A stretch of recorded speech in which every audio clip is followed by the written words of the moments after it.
Hello, my name is Claire McAllister, and today I'll be presenting my book review of Contagious: Why Things Catch On by Jonah Berger. I would highly recommend this book for anyone in the industry of PR, marketing, and or advertising, or someone who's pursuing one of these industries. This book is highly engaging and one I could see myself reading again. It also gives a unique perspective on why things catch on, just like the title would suggest. There are six key concepts of this book: social currency, triggers, emotion, public and practical value, and stories. The first concept is social currency. This is considered something that is surprising, novel, and or interesting. The three components of social currency are inner remarkability, leverage of game mechanics, and making people feel like they are insiders. Inner remarkability is represented using Snapple tea lids. Each of the Snapple tea lids have a trivial fact in them that engages the audience and greatly increases Snapple sales. The leverage of game mechanics is a concept of comparing yourself to others that gives it a game mentality. And then the McRib represents making people feel like they're insiders. Because this product isn't available all year long, it makes it seem like an insider item to its many dedicated fans. Triggers are next, and the image I chose here is one of peanut butter and jelly because you can't think about peanut butter without thinking about jelly.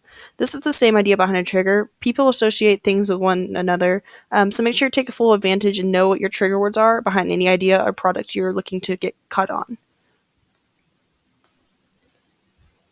Emotion refers to the idea of awe. You're looking for your audience to not be sad about your idea or your product, but to be filled with awe. Another way of arousing emotion is through anger. This is highly effective, but most of the time you want people to be in awe, like they're looking over the Grand Canyon.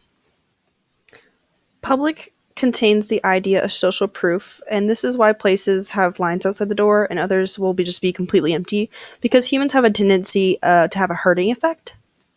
This is also why the book's anti-drug video and posters tend to backfire because they see the idea of drugs more than they have before, and they assume that other teenagers and people are doing it, so they start doing it themselves, so it tends to backfire, and this is the idea behind the public. Next is practical value. Practical value is where people like to pass along practical and useful information. The biggest time we see this is when people talk more about Cheerios than they do Disneyland. Although Disneyland is much more fun to talk about, this is because Cheerios are way more practical.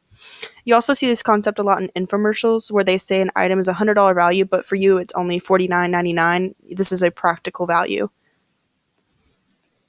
Lastly is stories. Stories are the original form of entertainment, and you need to use stories as a sort of Trojan horse for any idea or product you're trying to catch on, because stories will envelop any individual and then it will pass along your idea as well, hence the Trojan horse. Like I said, I highly recommend this book, and I even found myself chuckling every now and then to myself because it was quite entertaining. This book gives us great ideas for anyone who is looking for a product or idea to catch on or go viral in a sense. This day and age, with such a saturation in seemingly every market, it's hard to get the attention your idea or product deserves. This book can certainly give you ideas on how to do that. Thank you for listening. This has been my book review on Contagious: Why Things Catch On.